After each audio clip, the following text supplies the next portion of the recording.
Melmac. And well, once upon a time it was. Yes, indeed. Those were the good old days. And that's no baloney.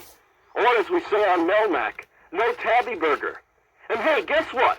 I'm going to tell you a Melmac fairy tale right now. It's kind of like Little Red Riding Hood, only in my version, instead of a big bad wolf, there's a big bad Hooverhaven. It all started back when I was a kid on Melmac, and my name was Gordon Shumway. Actually, I prefer Alf. But enough explanation. Let's get on with the story of... Oh, wait a minute. How about a fanfare? Can I have a fanfare, please? Da-da-da-da-da-da-da! Thank you. The story of Little Red Riding Alf. That's me. So anyway, one day my mom tells me to take a basket full of Nern cakes to my granny, who lives in the woods. You know, near the pepper mines of Bandorf. She hands me the basket and says, "Just go straight to Granny's house, and whatever you do, don't stop and talk to any Hooverhavens." Well, you can imagine what kind of challenge that was to a yellow-blooded alien kid like me. So anyway, oh, wait a minute, hold on, stop the tape. No, I don't mean shut me off. I mean, I just thought of something. You've probably never met a Hooverhaven. Well, not to worry. I mean, it's true. Hooverhavens are the ugliest creatures on Melmac. But that doesn't mean they're totally disgusting. No, just mildly disgusting. Hey, as the song says, everybody's beautiful to someone. That's right. Yeah, everybody's beautiful to someone. Whoever they may be. Everybody's beautiful. Oh yeah, even if they are to you and me. Now consider, your average Hooverhaven. The ugliest dude you'll ever find. But to his mama, he's a bit of Hooverheaven. On a scale of 1 to 10, he gets a 9. Everybody's beautiful to someone. Whoever or whatever they may be. Everybody's beautiful. Oh yeah, it all depends on what you want to see. Even though his nose is a big ugly trunk and he walks on his knuckles and smells like a skunk, his knees are knobby and his eyes are blurry, his clothes don't match and his teeth are furry, but everybody's beautiful to someone. Whoever they may be. Everybody's beautiful. Oh yeah, it all depends on what you want to see. Phew. Okay, back to the story. So I'm bopping along with my basket of Nern cakes, making up Hooverhaven jokes. Oh hey, why don't I tell you one of them right now? You ready? What happens when 5 Hooverhavens fall in a river? Time's up. What happens when 5 Hooverhavens fall in a river? They get wet. Yeah, that's what happens. Pretty funny, huh? Well, I thought so. Anyway, I'm bopping along, when all of a sudden, who do you think jumps out of the bushes? A real Hooverhaven. Where you going, my little Melmacian? He says. To Granny's house, I say. Want to come along? Well, naturally, this is not what the hateful Hoover expects to hear. I mean, Hooverhavens never get invited anywhere, 'cause they're so ugly, remember? So instead of gobbling me up, the Hooverhaven says, sounds good. Lead the way. Oh, that ugly Hoover must have been late for class when they passed out the brains. He thinks he's going to come along and have my granny for a snack, right? Wrong. See, if you think my mom sounded like a tough cookie, then you ought to meet my granny, which is exactly what the Hooverhaven was about to do. And guess what? Instead of sneaking around the back like any normal monster, the Hoover goes right up to Granny's door and rings the bell. Why, hello, Gordon, dear, says Granny. Come on in. So me and the Hooverhaven stroll right in. Oh, I see you've brought along a Hooverhaven, she says. Come in, Mr. Hooverhaven, and have some tea. Well, now the poor old Hoover is really confused. I mean, no one ever offered him tea before. So he says, thank you, ma'am, don't mind if I do.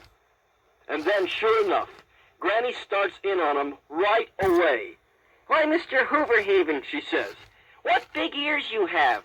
In fact, your ears are so big, you could tie them under your chin and use them for a bib. And before the Hooverhaven could say a word, that's just what Granny did. She actually tied his ears under his chin. Then guess what Granny says next? She says, why, Mr. Hooverhaven, what a big nose you have. It would be the perfect place to hang my laundry. Ha! Do you think she actually did it? You got it. She pulled his nose straight out, stuck a couple of clothespins on it, and hung up her undies. Ha! Well, by now, the poor Hooverhaven is so upset, he runs out the door before Granny can tell him what big teeth he has. Ha! So then Granny turns to me and says, "I'm sorry, Gordon. I didn't mean to chase your friend away. Was it something I said?" Don't worry, Granny, I say, as I give her a big hug. He'll be all right. Ha! Even if his face does look like a pepperoni pizza. Everybody's beautiful to someone, whoever they may be. Everybody's beautiful to someone. It all depends on what you want to see. Some people say that I'm unattractive. They tell me I'm disgusting and worse. But if they could see me through my eyes, hey, I look like Mr. Universe. Whoa, everybody's beautiful to someone. It doesn't matter, whoever they may be. Everybody's beautiful to someone. I am beautiful to me. Ha! When I lie to you, it's an actual fact. Now sing along with my natural rap. Everybody's beautiful to someone.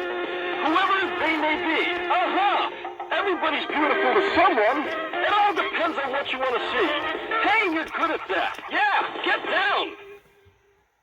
You know, it's not all fun and games being one of the beautiful people. Like you and me, I mean. For instance, did you ever hear the fairy tale about Beauty and the Beast? Well, on Melmac, we had a story just like it. Only it's called Beauty and the Alfer. First of all, I'll tell you about Beauty. This Beauty was a little different than the one you may be used to. She always got her own way about everything. Hey, let's not mince words. She was a spoiled brat. I mean, she was so spoiled, whenever she went to a friend's birthday party, she blew out the candles on the cake. Ha! But the old Alfred didn't care about that. He was still pretty crazy about her. And one day he says to Beauty, "Beauty, how would you like to come over to my house after styrofoam class?" And Beauty took one look at the old Alfred and said, "Forget it, Buster." Ha! Talk about letting a guy down easy. But did the Alfred give up? Nah. He sent Beauty flowers. He even bought her some of her favorite kitty cologne. Of course, all his pals thought he'd really lost his marbles. Especially his friend Chlorine. 'Cause she really liked the old Alfred. She thought he was the best-looking guy on Melmac. But the old Alfred only had eyes for Beauty. And he kept asking her over till she finally thought, "Hey, what could it hurt? Maybe the guy'll do my homework." So, there was the Alfred, finally getting to spend some time with his dream girl. A dream come true, right? Wrong! 'Cause as soon as Beauty got there, the Alfred decided to do some Alfred-type things. You know the Alfred, he's a jokester, a clown, a funny guy. So he says to her, "Knock, knock. Now you pretend you're Beauty and say, 'Who's there?'" "Snow," said the Alfred. Now you say, "Snow who?" "There's nobody here but the Alfred." Ha! Oh, I thought that was a pretty funny one. But all Beauty said was, I guess I'm not in the mood for knock-knock jokes right now. Or ever." So the Alfred thought he'd try another approach. "How about a poem?" he asked. "A poem," said Beauty. "Well, it can't be any worse than your knock-knock joke. What is it?" So the Alfred swallowed hard and started to read his poem, which was called Ode to a Glortz. It went something like this. On a tropical island, in tank top and shorts, lived the only surviving fur-bellied Glortz. How tired he'd grown of the sand and the ocean, how bored with the beach and the sun-tanning lotion. The Snorps and the Dimwits all loved summer sports, but they just overheated that fur-bellied Glortz. He longed to wear mittens and parkas and snowshoes, instead of dark glasses and sun hats and no shoes. Then one fateful day, it occurred to the Glortz to open a string of successful resorts. So he packed up his bags and stuck his big thumb out and kept going north until it was numb out. He settled down under the name of Joe Blortz and built a big ski lodge, a palace of sorts. So he's happy and fat now, say most recent reports. 'Cause there's no place like Nome for fur-bellied glorts. Well, Beauty liked that part about the nice resorts, but that's all she liked. "Oh, yuck," she said. "Gag me with a steam shovel." Well, it was obvious this romance was going nowhere. So Beauty left, and the old Alpha felt pretty bad, until the door flew open with a crash, and there stood Chlorine, holding 2 orders of feline and fries with gravy. Well, you know how the old Alpha feels about feline and fries. So, from that day on, Chlorine and the Alpha became real good friends, and the old Alpha changed his mind about who was really beautiful, which just goes to show you. Everybody's beautiful to someone, whoever or whatever they may be. Everybody's beautiful. Oh yeah, it all depends on what you want to see. So don't you worry when you look in a mirror. If you're a Hoover Haven or a Beazle, come over here and sit a little nearer. Hey, to me, you're the Mona Lisa. Yeah, everybody's beautiful to someone, whoever they may be. That's right. Everybody's beautiful to someone. You are beautiful to me. That's right. You heard it. You.